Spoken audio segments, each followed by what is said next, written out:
Bem, pessoal, vamos falar agora dos problemas de saúde pós-pandemia, né? Um dos mais sérios tem sido os problemas psiquiátricos, que aumentaram muito. Para vocês terem ideia, antes da pandemia, a OMS já falava muito de saúde mental, porque vinha crescendo, né? Eu tive até uma conversa recente que eu achei bem curiosa, a pessoa perguntou assim, Júlio, será que não é exagero, né? Tá tendo tanta depressão, ansiedade, ou os médicos estão exagerando, estão dizendo de forma menos sensível que as pessoas têm ansiedade e depressão e dão remédio e tal, né?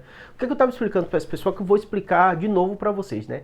Sempre a gente acompanhou a questão da saúde mental e ela sempre foi deixada de lado, né? Então todo mundo conhece alguém. Esse é meu canal, a maioria das pessoas, né? Metade mais ou menos, tem mais de 60 anos de idade.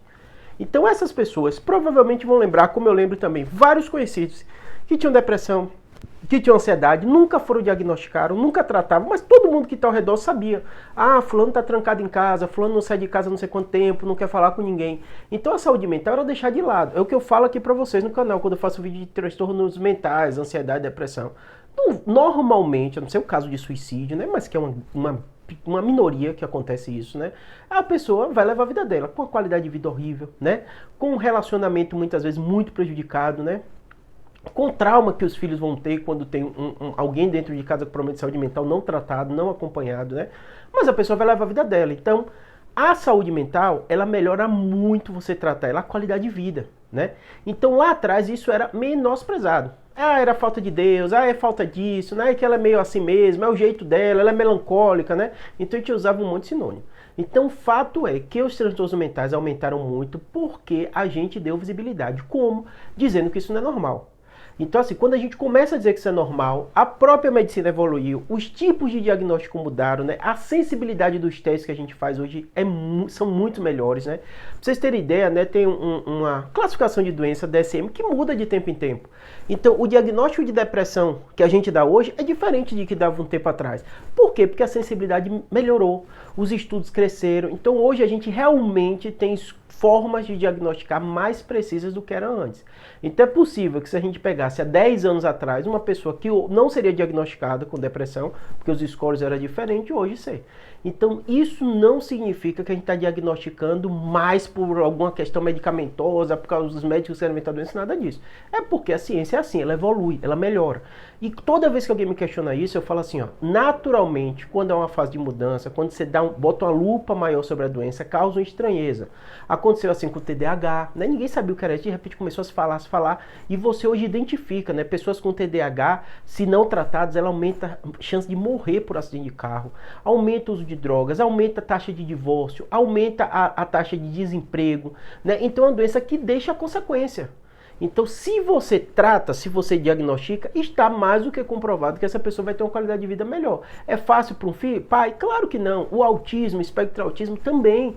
Então, você tinha crianças que às vezes ficavam trancadas dentro de casa, né? Ah, seu filho e tal. Ah, não, tinha aquele filho que não sai de casa, que o pai não... Hoje mudou, a sociedade entende que aquilo é uma doença, né? Hoje em dia tem pessoas famosas que mostram seu filho com autismo, né? Antigamente tinham até pessoas famosas que não mostravam o filho.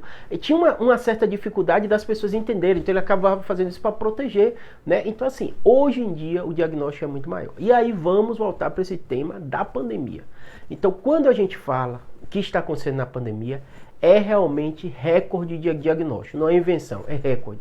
Porque a gente passou por um grande trauma como sociedade. Nunca na nossa história, né, nos últimos 100 anos quase, né, nesse século, a gente não viu um caos tão forte na saúde. E espero que a gente não veja novamente, né? Isso fez, além desse caos na saúde, né? Número de mortes absurdos. Eu lembro que nos meus grupos de WhatsApp médico era assustador. Ah, e tal, fulano, lembra de fulano morreu, lembra de fulano da sala e tal, tá entubado, lembra disso e tal. Ah, no hospital aconteceu isso. Então foi um caos. Isso, todo problema de saúde mental, a gente sabe que tem diversos gatilhos, né? E o estresse constante, ele desencadeia uma série de transtornos, inclusive transtorno de ansiedade e depressão. E o que a gente está vivendo isso é a consequência da pandemia. Então são mais de 701 mil mortos no Brasil. Imagine quantas famílias, 701 mil morreram. Ainda tem os graves sequelados que ficaram, né?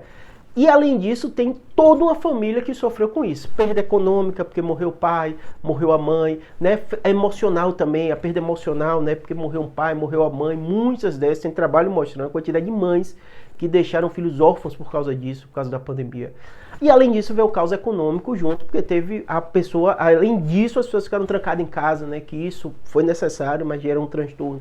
Mudando o hábito, né? Usa máscara, não usa máscara, fake news sobre doença, sobre vacina. Então, tudo isso gerou um estresse muito grande. Então, tá tudo justificado. E isso a gente vai ter que conviver como sociedade. Acredito que em breve isso vai melhorar, porque a vida já voltou ao normal e o ser humano já se provou historicamente que é resiliente. Passamos por várias guerras e a sociedade se reergueu, passamos por outras pandemias e a sociedade se reergueu também, e vamos passar por essa também. Mas, se você tem alguém, familiar e tal, com critérios que você acha, está preocupado, transtorno de ansiedade, depressão, procura ajuda. Não seja preconceituoso com essas doenças, que essas doenças existem, isso não é invenção não, isso existe. E tratar vai melhorar a qualidade de vida sua, do seu parente, né, e toda a família que está ao redor. Espero que tenha ajudado.